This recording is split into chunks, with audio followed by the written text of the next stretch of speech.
I'm Daniel Levine, and this is the Bio Report.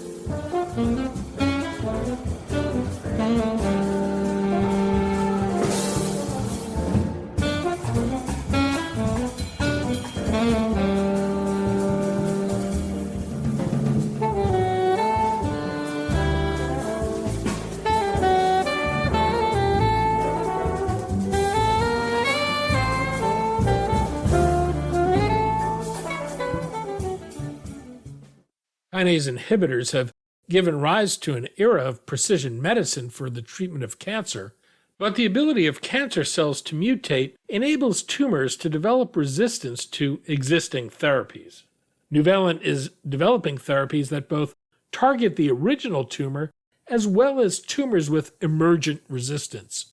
We spoke to James Porter, CEO of Nuvalent, about how it designs drugs that address the challenges of both kinase resistance and selectivity, its pipeline and development, and why it's critical that its experimental therapy for non-small cell lung cancer can penetrate the brain.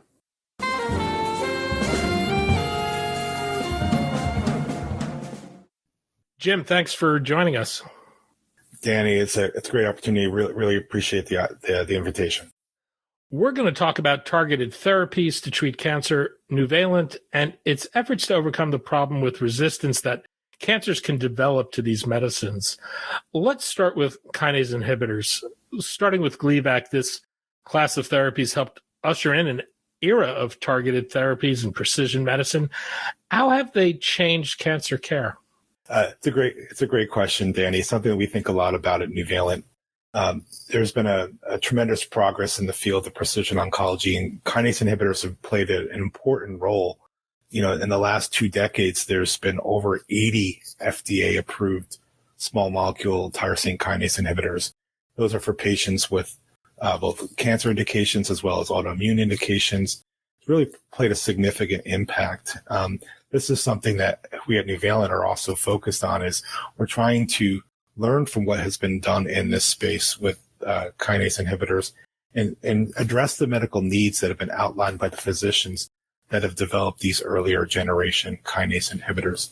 I often like to think about the Gleevec example as something I'm really inspired by, you know, what it has done for patients with different heme malignancy indications. We talk about precision oncology and how that compares to earlier generation cancer treatment, you know, kinase inhibitors are interesting. What scientists do is they design molecules that go in and specifically and target this kinase that's controlling signaling pathways in cells. You can think about it as like a switch. Imagine a light switch that, you know, if that switch is turned on, it's causing excessive signaling and leading to, you know, rapid cell growth and the growth of tumors. Kinase inhibitors are specifically going in and turning off that switch, whereas earlier approaches like chemotherapy were more of a brute force type of approach, where instead of selectively turning off that switch, imagine a building full of switches. It goes in and knocks the whole building down. You might actually have an impact on that switch, but you're going to have more significant damage for the surrounding environment. So precision oncology and precision therapy has really revolutionized the treatment and created better options for patients. One of the challenges for these therapies is that cancers have the ability to become resistant to these drugs. What happens to a tumor that leads to the development of resistance to a kinase inhibitor? Yeah, so the original kinase inhibitors that have been developed have really provided great outcomes for patients. But unfortunately, cancer is smart and it figures out a way around these kinase inhibitors. The specific way these kinase inhibitors work is they often bind in a specific pocket in the kinase. And when a resistance mutation emerges, it changes the structure, the shape, and the electronic properties of that binding pocket. And the original kinase inhibitors no longer fit into that binding pocket for those reasons. And when that happens, the kinase will again begin signaling and lead to the disease progression, particularly for patients that have cancer and more tumor growth. So the goal of next generation inhibitors is trying to understand, how that binding pocket has been modified, the structure, the shape, and the electronic properties. And can you design molecules that now bind into that original kinase binding pocket as well as that mutated kinase binding pocket? Another challenge with kinase inhibitors is that they can have off-target effects because of their ability to bind to sites other than those for which they're intended. How big a problem is this, and what's the consequence of it? Yeah, this is a really interesting point, Danny, and thanks for raising it.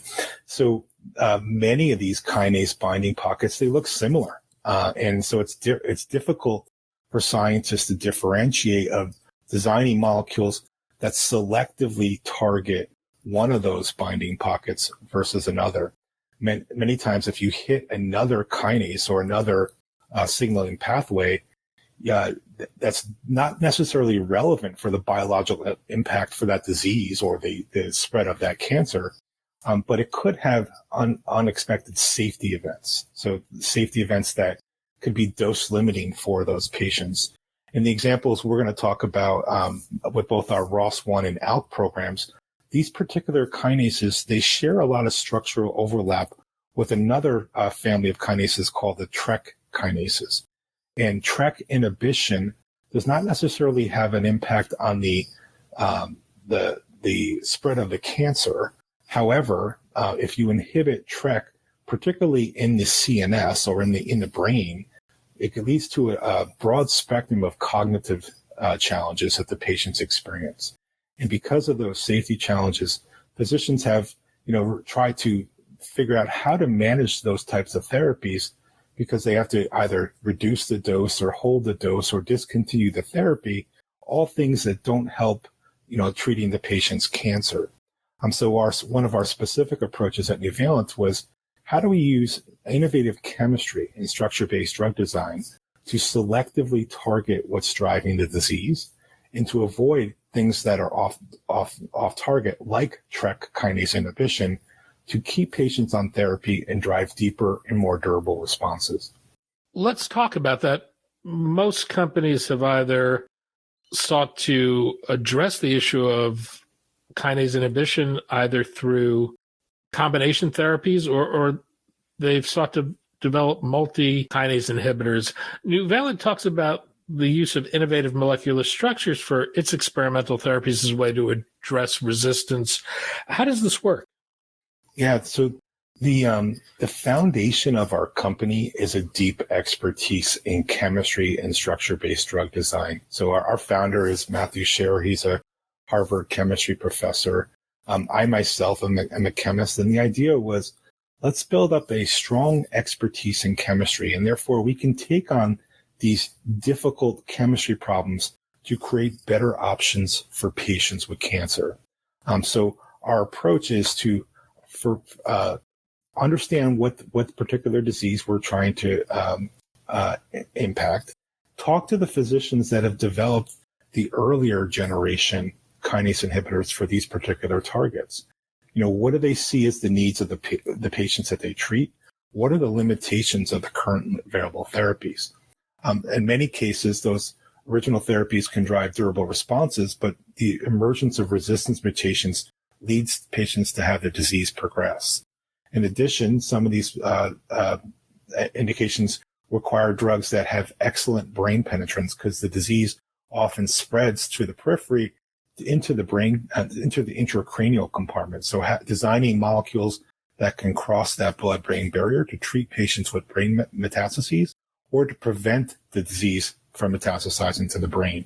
And then importantly, as we just discussed, avoiding structure-related off-targets that may drive safety events. So designing selective molecules for the particular kinase that's driving the disease and avoiding the off-targets that could be dose-limiting and patient management challenges. So it's combining those approaches of listening to the physicians, using innovative chemistry to solve for these tough problems of hitting the original driver, hitting the resistance mutations, getting into the brain, and then avoiding those off targets. Well, let's talk about your specific programs. Your lead experimental therapy is in development for non-small cell lung cancers with ROS1 fusions. How significant a problem does this represent? Yeah, so ROS1 non-small cell lung cancer represents about 1 to 3% of non-small cell lung cancer. If you think about that in numbers, it's somewhere in the neighborhood of 3,000 to 4,500 patients per year in the U.S. that will get diagnosed with ROS1 non-small cell lung cancer. So there are a few options for patients that have been approved, but with each of these options, there are limitations, meaning that the emergence of ROS1 resistance mutations, the spread of the disease to the brain, and limited brain penetrance of the original therapies, or hitting those off targets that are dose limiting, that drive safety events and leading to insufficient outcomes for those patients. In general, that's the approach with our ROS1 program, zidesamtinib. What treatment options exist today, and what's the prognosis for someone diagnosed with the condition? Yeah, so the current standard care is a drug called crizotinib. This is a compound that can treat patients with ROS1 non-small cell lung cancer.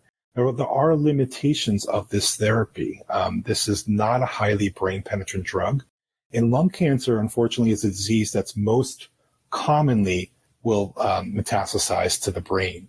So if you're developing drugs for patients with non-small cell lung cancer, it's important to have a compound that can cross that blood-brain barrier to either treat patients with brain metastases or to prevent the disease from metastasizing to the brain. In addition, patients can progress on crizotinib with a specific ROS1 resistance mutation called G2032R. I recognize that's an alphabet soup there. That's a specific residue in the kinase binding pocket that becomes mutated, and it no longer allows crizotinib to bind to that binding pocket. Now, there have been other drugs that have been developed in this space, a drug called entrectinib, another drug called repotrectinib. These happen to be dual TRK ROS1 inhibitors. In fact, much more potent TRK inhibitors than they are ROS1 inhibitors. And that leads to those patient management challenges that I mentioned before. These patients experience a broad spectrum of cognitive safety events, and the physicians have found them to be dose limiting for their patients. So they've largely stuck with crizotinib as a standard of care.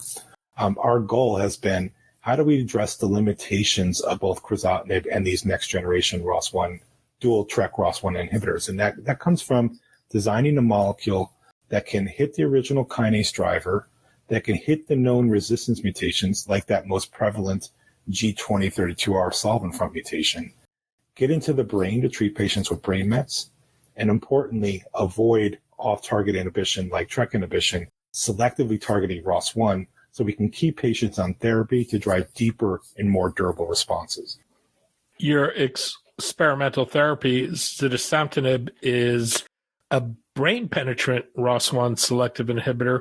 Why do you want a kinase inhibitor that can cross the blood-brain barrier if you're treating non-small cell lung cancer? Is this specifically for people whose cancer has spread to the brain? Yeah, non-small cell lung cancer, unfortunately, is a disease that will spread to the brain. So any patient with lung cancer, they do have a high probability that the disease can spread to the brain. So some patients at diagnosis will already have disease spread to the brain, and others, while on treatment, will have disease that will metastasize to the brain.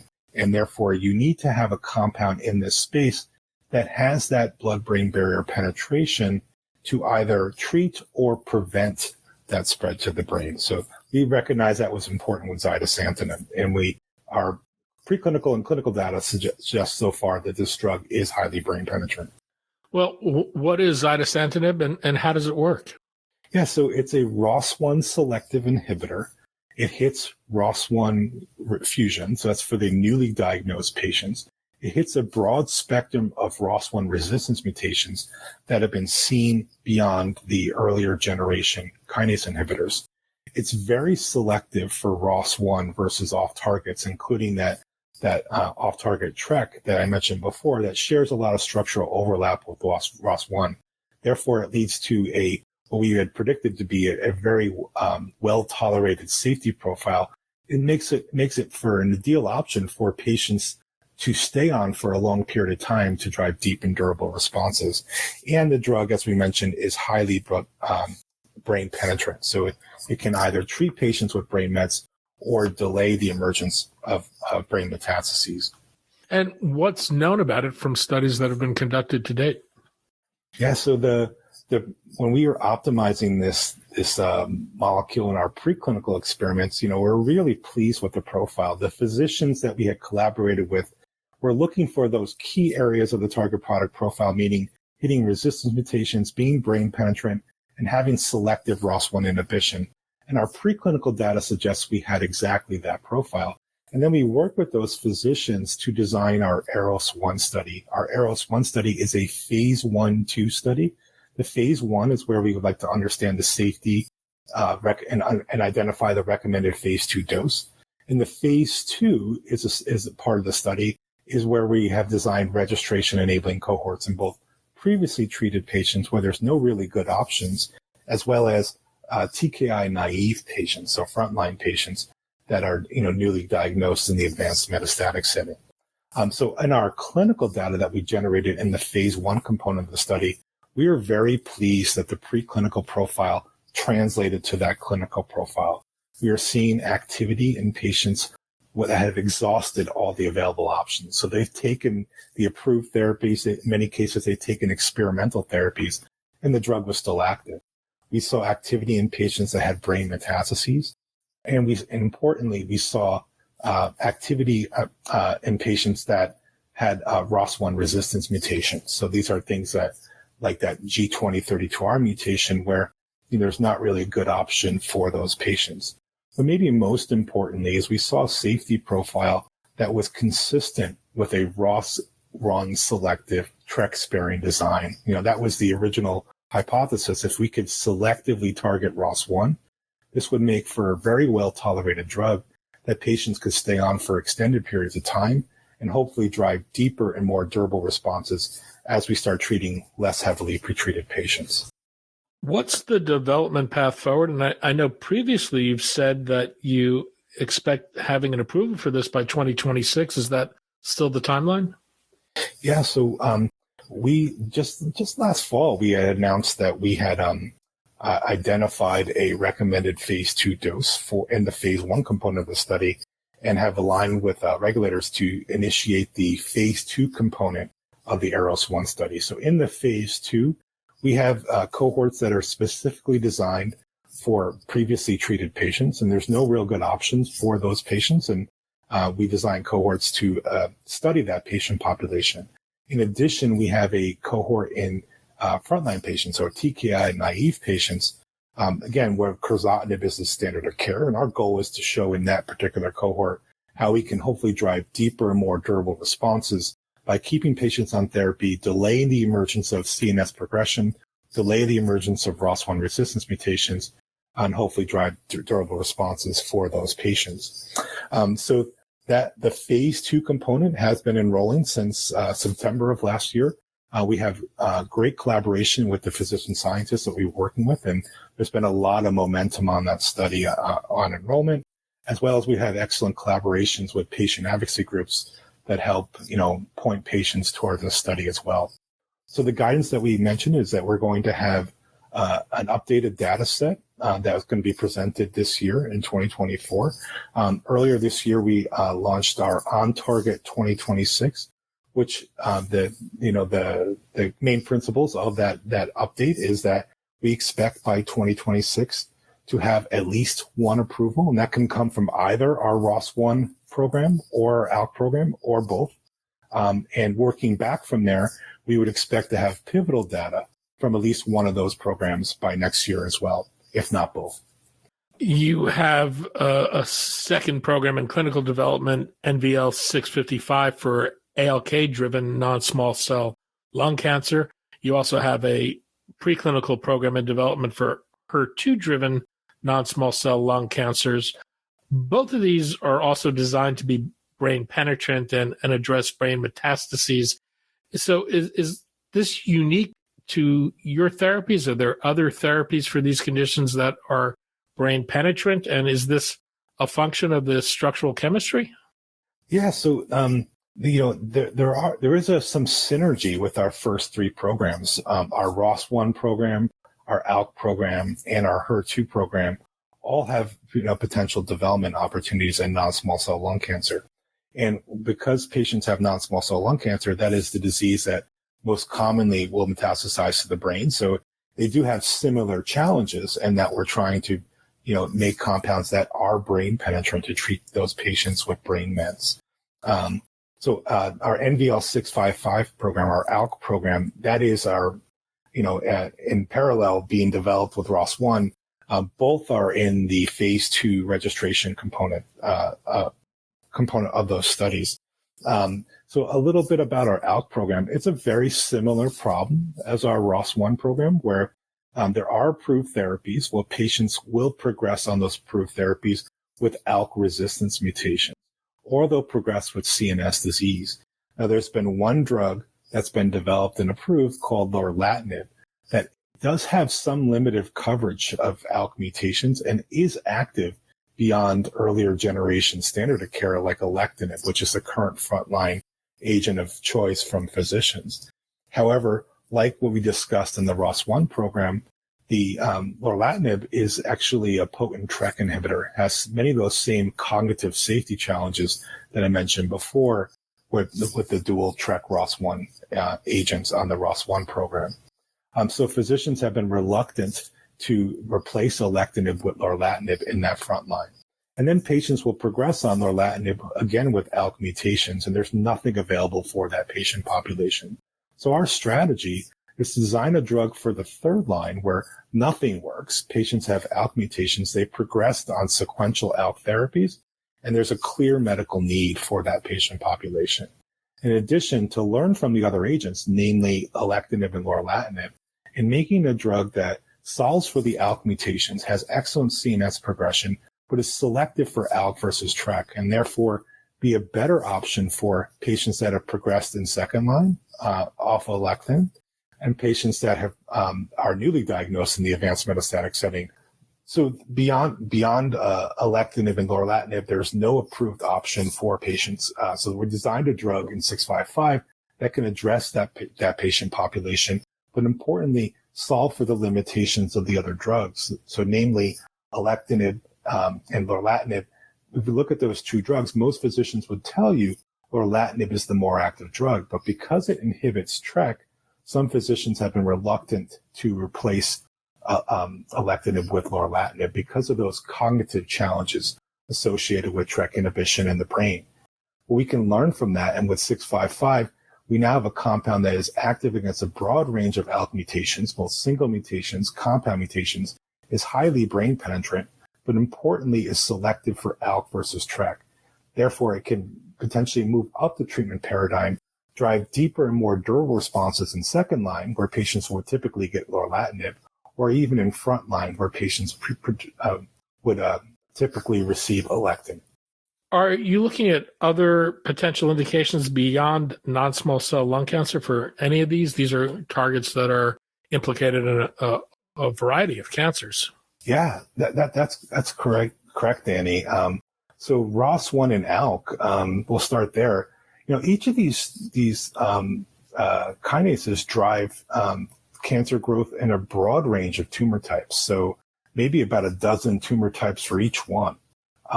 Now, ROS1 and ALK are most commonly expressed in the lungs, and that's why it often shows up as non-small cell lung cancer, but it can show up in other tumor types as well. And we actually have enrolled patients in the phase 1 component with either ROS1 or ALK-driven tumors, and we have a specific cohort in each of our AROS1, our ROS1 program, and our ALCOVE1, our ALK program, where patients could have any tumor type outside of non-small cell lung cancer. And we think if you make better drugs for these types of patients, then there's an opportunity for physicians to more commonly sequence patients that have other tumor types for ALK and ROS1 as drivers, especially if they had good options for those patients. So we're really excited about the development strategy that we could potentially employ in those patient populations down the line. Our third program, HER2, non-small cell lung cancer. Yes, HER2 is a well-known target and drives tumors across a whole range of different cancer types. And there's a broad development strategy that one can consider with our HER2 program, namely NVL-330. And we're excited to get that program into clinical development this year in 2024. Nuvalent went public in July 2021, raising $166 million with a preclinical pipeline. Biotech IPOs fell out of favor after and are only now showing a bit of a resurgence. The IPO came at $17 and traded as low as $8, but it's now trading around $74. What's the experience of being a public biotech been like, and would you recommend companies with preclinical pipelines go public if they can? Yeah, I mean, I don't want to be in the position of giving recommendations to the broader industry, but I'm happy to share our experience. We've been very fortunate because we've, with a commitment to intentional drug development that's aligned with the needs of patients, that we learn about those needs through direct conversations with physicians that treat these patients and that understand the limitations of the available therapies. We've been able to really accomplish some ambitious goals over the last few years at Nuvalent. Now I recognize that this business is humbling and there's a lot of uncertainty in drug development for sure. But we've been very fortunate that we've had a very focused strategy, and we had a lot of confidence in the preclinical profiles of our parallel lead programs, our ROS1 and ALK programs. And we've been very fortunate that the preclinical profiles translated to pretty much exactly what we were hoping to see with our clinical outcomes. So we presented data in October of 2022 on our ROS1 program that suggested that NVL-520 or zidesamtinib did have a clinical profile that represented ROS1 selective inhibition, activity beyond all the existing therapies, activity in the CNS, activity against ROS1 resistance mutations. And those were the things that we felt were key to moving this drug up the treatment paradigm and be an option for all ROS1 patients. Similarly, with our ALK program, we presented data from our phase 1 part of the program last year in October 2023 that suggested NVL-655 was active when patients have exhausted all available therapies. It was active against ALK mutations, single mutations, compound mutations. It's active in the brain, and importantly, was selective for ALK inhibition compared to TRK.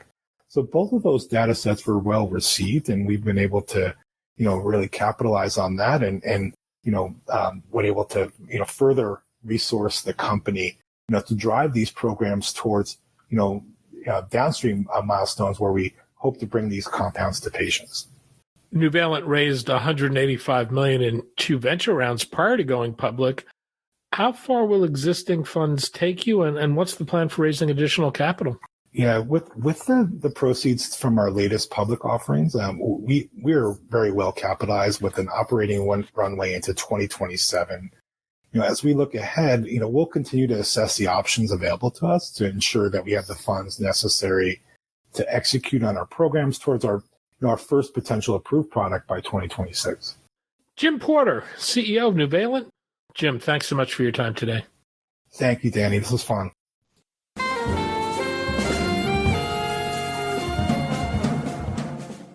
Thanks for listening. The Bio Report is a production of the Levine Media Group. To automatically download this podcast each week, subscribe to our RSS feed or through iTunes or other podcast manager. To join our mailing list, go to levinemediagroup.com. We'd love to hear from you. If you want to drop us a line or are interested in sponsoring this podcast, send an email to danny@levinemediagroup.com. Special thanks to Jonah Levine, who composed our theme music, and the Jonah Levine Collective, which performs it.